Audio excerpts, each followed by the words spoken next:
안녕하세요. 반갑습니다. 인문학 작가 안용태라고 합니다. 자, 오늘은 한국 예술 중에서 조선 왕릉의 마지막 시간을 다룰 겁니다. 건원릉에 대해서 이야기를 해볼 거고요. 오늘은 무덤에 대한 이야기보다는 당시에 있었던 어떤 썰을 한번 풀어볼까 합니다. 코 캣티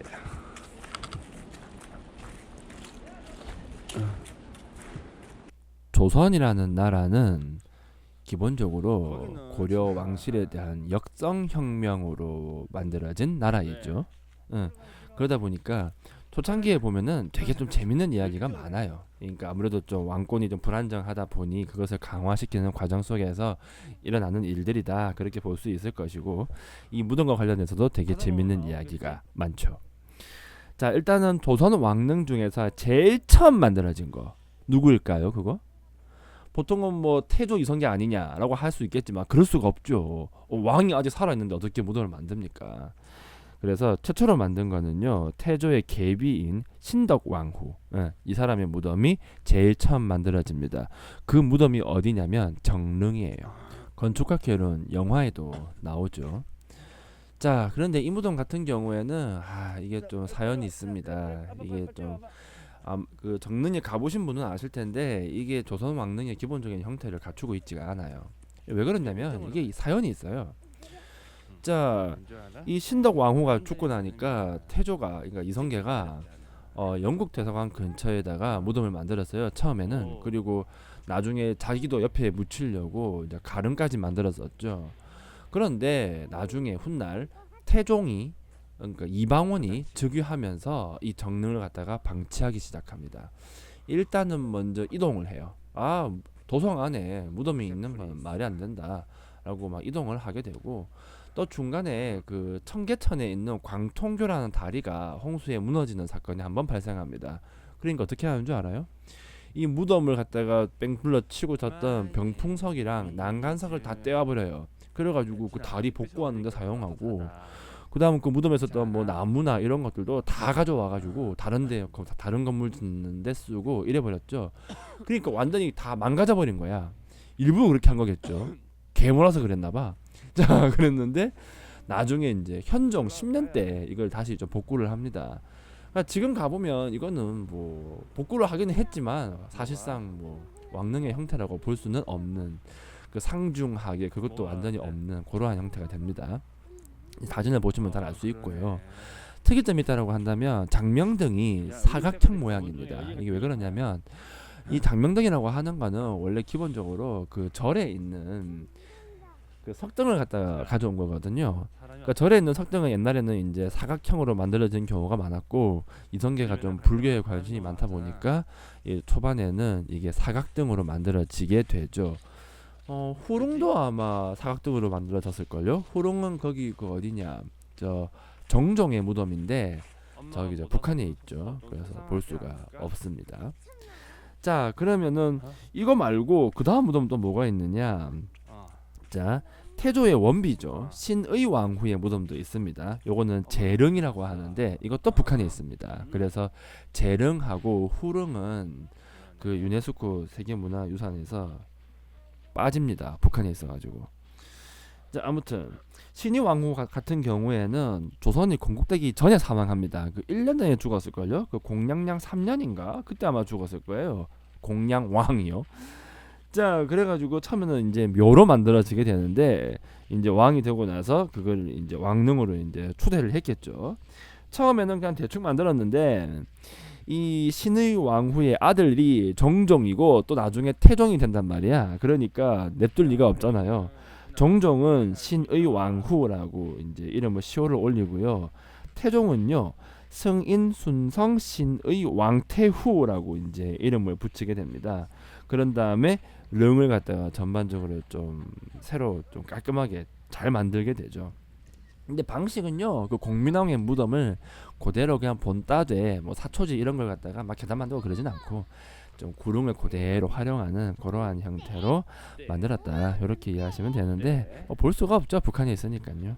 뭐 사진 같은 거 보니까 뭐 완전 방치되고 있는 것 같더라고요. 아쉽습니다. 많이 떨어지는 쪽으로 가면 되게 재밌어. 야, 저거 봐봐. 저 위에 저 무덤 뭐야? 우리 저 위에 올라가는 거야.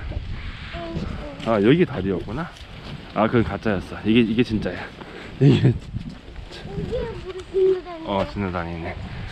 야, 진아, 네가 여기까지 왔어. 와, 저 위에 무덤에 저 억스테플 붙어 있는 거 보여? 우리 저거 보러 온 거잖아. 이거 딱 지금만 볼 수 있고. 아빠, 우리 항로로 가서 얼어라. 그냥 얼어러 가야지. 네. 이제 뛰어봐.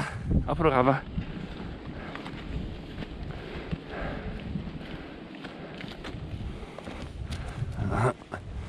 자, 뒤돌아서. 뒤에 할머니 도망쳐, 아빠! 빨리 가자. 따라오고 있어. 물이 있어. 그래?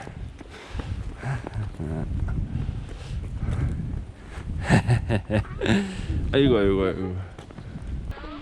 이쪽으로 타. 콩.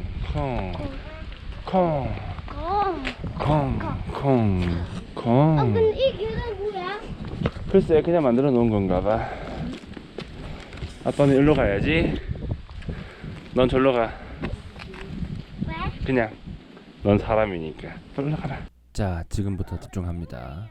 자, 우리 애가 계단을 올라갑니다. 자, 올라오면은 이거 앞에 이거 보입니까? 저거 네모난도 돌 저거. 자, 저걸 보고 뭐라고 부르냐면 배석이라고 합니다. 배위라고도 하고요. 저 입구에 하나 있고 지금 여기도 하나 보이죠? 후면에도 있고 또 저기 저 능침 앞에 가봐도 저기 저렇게 딱 배치가 돼 있어요. 저 배석이라고 하는 게 뭐냐면 절배자에 돌석자를 써가지고 이거 절하는 돌이에요. 우리 왜 예전에 그 도성왕릉 기본 구조 설명할 때 얘기했잖아요. 그 홍살문 오른쪽에 보면 네모난 이제 돌이 있거든요. 거기를 판위 또는 뭐 배위라고 한다고 했잖아요. 그러니까 거기에서 먼저 왕이 와서 절을 한번 꾸벅하고 그런 다음에 아이고 저 왔습니다라고 한 다음에 이제 부르는 거야 귀신을. 그런 다음에 그 길을 이제 각각 걸어가는 거예요. 귀신은 왼쪽으로, 사람은 오른쪽으로 이렇게 이제 길을 걸어가게 된다고 하는 거죠.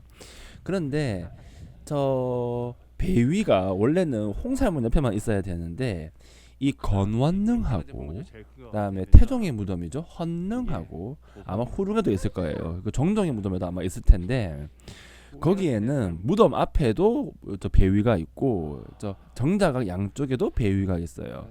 그러니까 태종 이후부터 저 배위가 사라집니다. 그러니까 저 돌멩이가 네모난 게 사라지게 되죠. 이게 좀 특이한 점이에요. 하나, 둘, 하나. 어우, 춥다야. 너 가만 좀 서 있어 볼래? 준아, 일로 와봐. 자, 준아, 뛰어.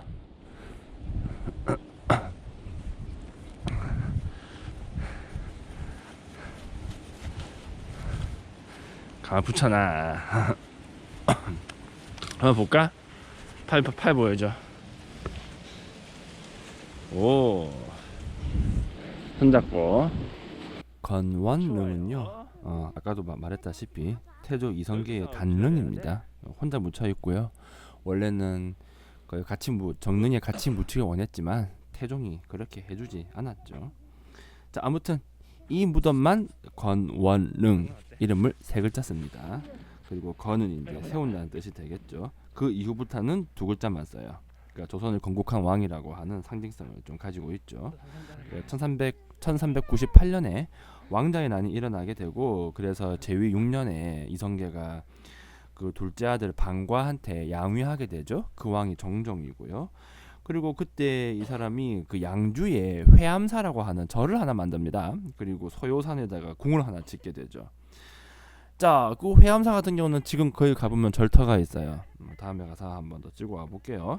이제 말년에 한양에서 사망하게 되죠. 그때 나이가 73세이다. 이렇게 이해하시면 되고 이 사람 원래는 그 신덕 왕후 옆에 묻히고 싶었지만 해줄 리가 없잖아요. 그러니까 이제 그 고향에 함흥에다 묻어달라 이렇게 하게 되는데 이 사람은 그것도 안 해줍니다. 왜냐면은 당시 아직까지도 조선 개국에 반대하는 고려 유신들이 남아 있는 상태였기 때문에 그 함부로 태조의 무덤을 저 변방에다가 두기가 좀 그랬던 거예요. 그래가지고 어떻게 하냐면은 그 함흥에 가서 흙이랑 억새를 가져옵니다. 그래가지고 저렇게 봉분을 만든 거죠. 그래서 이성계의 무덤은 항상 저렇게 이맘때쯤 되면 저렇게 억새가 살랑살랑 흔드는 완전 예쁜 모습을 보여주게 됩니다. 됐습니다. 자, 드디어 가까이서 한번 보네요. 일단 장명등 같은 경우는 팔각형입니다. 왜 저렇게 했냐면은 사각형은 붉은 냄새가 강하기 때문에 배불 숙류 정책을 펼치는 입장에서 저거를 팔각으로 바꾸게 되고 그때부터 쭉 팔각형으로 가게 됩니다. 이 석등은 무인석이죠. 손에 칼을 들고 있고 뒤쪽에 이제 말이 한 마리 있죠. 일단 한 기만 서 있습니다. 꽤 커요. 저만한 사이즈고요. 요거는 문인석이죠. 요거는 이제 뒤에 말을 좀 가까이서 본 거고, 그 위에도 석마가 보이죠. 요것도 문인석이에요. 그러니까 문인석이 서 있는 여기가 중계이고요. 저 아래 단 저기 무인석이 서 있는 저곳은 하계가 됩니다. 보면은 단이 딱딱 나눠져 있잖아요, 그죠? 그러니까 여기서부터는 이제 상계가 되고, 요게 망부석이에요. 보면 좀 코가 좀 이상하게 생겼죠. 요 반대편에는 문인석이고 장명등은 팔각형 모양이고요. 저 앞에 보면은 저걸 혼유석이라고 합니다. 그 사방에 보면은 그 귀신 그림 같은 게 그려져 있고, 그 다음에 저 능침 주변으로 보면은 석양이랑 석호가 세세하게 박혀 있답니다. 봉부는 병풍석으로 둘러싸여져 있는데 총 12면으로 되어 있고요. 구름을 타고 있는 그 12지신상 그게 새겨져 있다고 하는데 뭐 잘 보이진 않더라고요. 그 다음에 난간석 기둥에 보면은 연꽃이 이렇게 새겨져 있고, 대충 뭐 그러한 구조다 이렇게 이해하시면 될 것 같아요. 원래 산이 요런 있는데 가가 우리 오늘 날씨가 너무 좋아. 우리 오늘 대운이 터졌어. 집안 하는 거 20명이지. 딱 20명이네. 이 신청하기 얼마나 어려운데.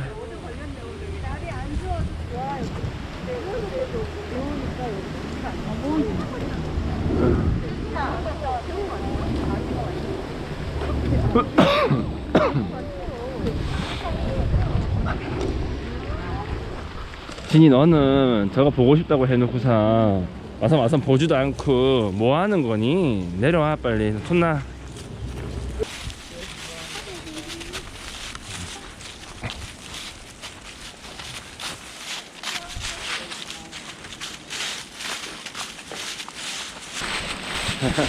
자, 어디 다 위에? 더 올라가. 더.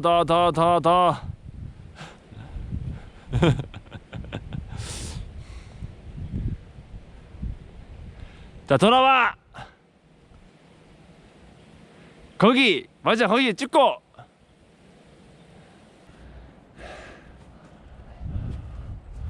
야, 진아 이거 봐봐. 와, 여기는 아예 봐봐, 돌이 이렇게 깔려 있다. 야, 대박인데? 원래 이렇게 판석을 다 깔아놓는 형태인가? 뭐 굳이 갈 필요까지는 있을까 하시나? 한두 번 본 것도 아니고 다 똑같아. 모든 무덤은. 근데 여기는 진짜 봐봐, 여기도 봐봐. 되게 특이하다. 이 무덤은 딱 봐도 좀 특별해, 그지? 맞아.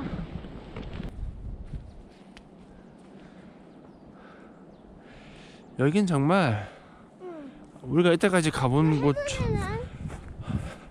할아버지 옆에 서 있는 거 아니야? 오는데?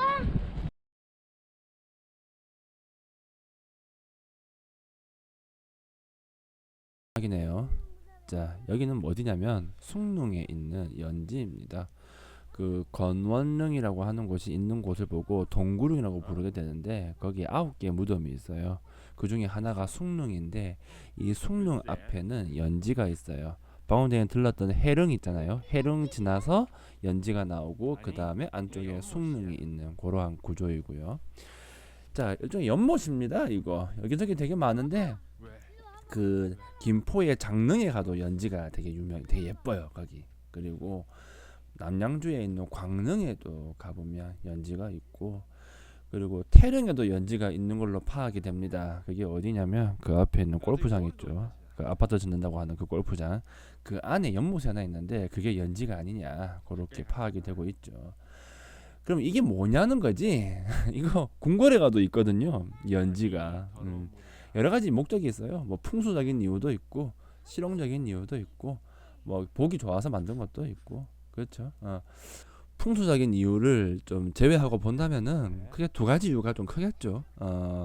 능에 제사 지내러 왔을 때 잠깐 좀 휴식을 취하기 위한 목적이 될 수도 있을 거고, 그리고 좀 보기 좋은 그러한 이유도 있을 겁니다. 그러니까 이 연지가 되게 보기 좀 좋기는 한데 뭐 사실 뭔지 잘 모르겠어요. 나도 이것까지는.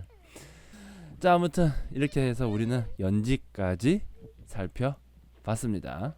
이렇게 해서 우리는 조선 왕릉에 대해서 정말 긴 시간 동안 살펴보고 공부를 했네요. 이 정도만 하면 충분하지 않나 그런 생각이 좀 듭니다. 자, 그럼 여기서 이제 마무리하고 다음에는 또 다른 한국 예술품을 가지고 이야기를 해볼까 합니다. 자, 오늘의 무덤 탐방 여기서 끝 해줘. 더 크게.